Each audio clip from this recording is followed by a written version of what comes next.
জেলায় জেলায় কাজ না হলেও উন্নয়নের প্রচার চালানো হবে, এমনটাই দাবি করেছেন বিরোধী দলনেতা শুভেন্দু অধিকারী। তার দাবি, জেলা শাসকদের বিশেষ নির্দেশ দেওয়া হয়েছে। একই সঙ্গে তিনি আরও জানিয়েছেন, ভোটের আগে বিজেপিতে যোগ দিতে আগ্রহী অনেকে। এদিনই তিনজন শুভেন্দুর হাত থেকে বিজেপির পতাকা তুলে নেন।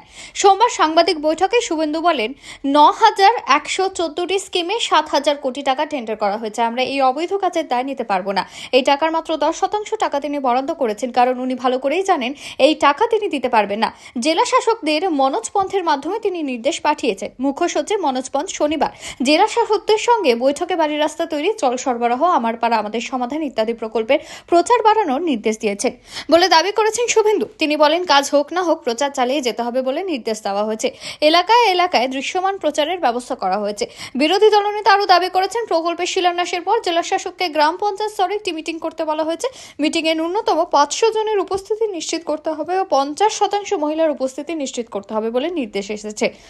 শুভেন্দু আরও জানান, বিধানসভা নির্বাচনের আগে অনেকেই বিজেপিতে যোগ দেওয়ার ইচ্ছে প্রকাশ করেছেন। তিনি বলেন, আমাদের লক্ষ্য যে 39% ভোট পেয়েছি সেটাকে 91% নিয়ে যাওয়া। এদিন বিজেপিতে যোগ দেন সহকারী অধ্যাপক অজয় কুমার দাস, আইএসএফ এর প্রার্থী ছিলেন তিনি। যোগ দিয়েছেন আর এক অধ্যাপক সঞ্জীব হাঁসদা, আদিবাসী সমাজকে নিয়ে কাজ করেন তিনি। যোগ দিয়েছেন বঙ্কিম বিশ্বাস, পুলিশ অফিসার পদে ছিলেন। বিজেপিতে যোগ দেওয়ার আগে থেকে পদত্যাগ করেছে। বিজেপিতে যোগ দেওয়া 3 জন হলেন 2 অধ্যাপক এবং 1 প্রাক্তন পুলিশ কর্মী। শুভেন্দু অধিকারীর উপস্থিতিতে তারা বিজেপিতে যোগদান করেন।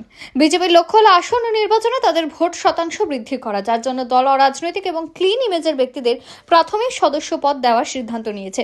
শুভেন্দু অধিকারী জানিয়েছেন যে বিজেপির লক্ষ্য হল গত নির্বাচনে পাওয়া 39% ভোটকে বাড়িয়ে 51% নিয়ে যাওয়া। ভিডিওটি ভালো লাগলে লাইক করুন এবং আমাদের ইউটিউব চ্যানেলটি সাবস্ক্রাইব করে আমাদের সঙ্গে থাকুন পরবর্তী আপডেটের জন্য। ধন্যবাদ।